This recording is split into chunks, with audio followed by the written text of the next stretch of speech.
Hi friends, Pandian store பார்ப்போமா? பார்க்குறதுக்கு முன்னாடி சேனலை லைக் பண்ணிக்கோங்க.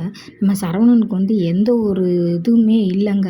யார் என்ன சொன்னாலும் அவர் வேலையை அவர் பார்த்துக்கிட்டு தாங்க இருக்கார். அஞ்சலி கூட ஃபோன் பேசுகிறத அதை பார்த்தீங்கன்னா கோமதி கரெக்டாக தெரியல. பார்த்துட்டு இந்நேரம் என்னடா ஃபோன் பேசிடு, என்னம்மா என்னை சின்ன பிள்ளை மாதிரி நீங்கள் கண்டிச்சிக்கிட்டு இருக்கீங்க அப்படின்னு சொல்லி கேட்குறாரு. கேட்கையில் சின்ன பிள்ளை மாதிரி நடந்துட்டால் சின்ன பிள்ளை மாதிரி தான்டா கண்டிக்கணும் அப்படின்னு சொல்லி கோமதி சொல்கிறாங்க. அதுக்கப்புறம் பார்த்திங்கன்னா எல்லாருமே டைனிங் டேபிளில் ஒன்றா உட்காந்துருக்காங்க. அவங்க அம்மாச்சி பார்த்திங்கன்னா கதிரோட அம்மாச்சி மூஞ்சியெல்லாம் ஒரு மாதிரி ஆகி உம்முன்னு உட்காந்துருக்காங்க. என்னத்தை ஒரு மாதிரியாக இருக்கீங்க, என்னம்மா எதுவும்மா உடம்புக்கு முடியலையா அப்படின்னு சொல்லி பாண்டியன் கேட்குறா.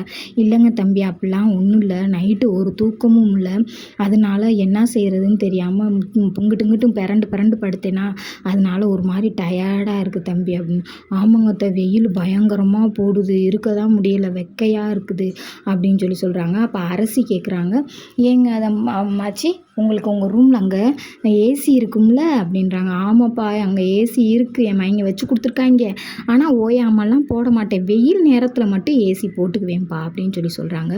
கதிருக்கு இது தாண்டா சான்ஸ், எப்படியாவது அம்மாச்சியை விரட்டி விடலாம் அப்படின்னு நினச்சி இருந்தாங்க.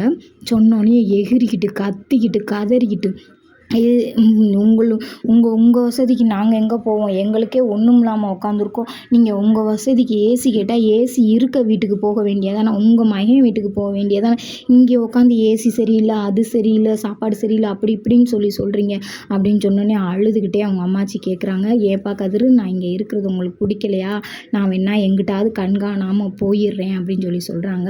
அப்போ அவங்களுடைய சின்ன மையம் ஓடி காலில் விழுந்து கதறி, அம்மா நான் செஞ்சதெல்லாம் தப்பு தான்மா, மன்னிச்சுக்கம்மா, நீ என் வீட்டுக்கே வந்துருமா அப்படின்னு சொல்லி சொல்கிறாங்க. அவரோட மையம் இருக்கார்ல, அவரும் சொல்கிறார், அம்மாச்சி வா அம்மாச்சி, அம்மா வீட்டுக்கு போவோம் அப்பத்தா, வா அப்பத்தா அப்படின்னு சொல்லி கூப்பிட்றாரு.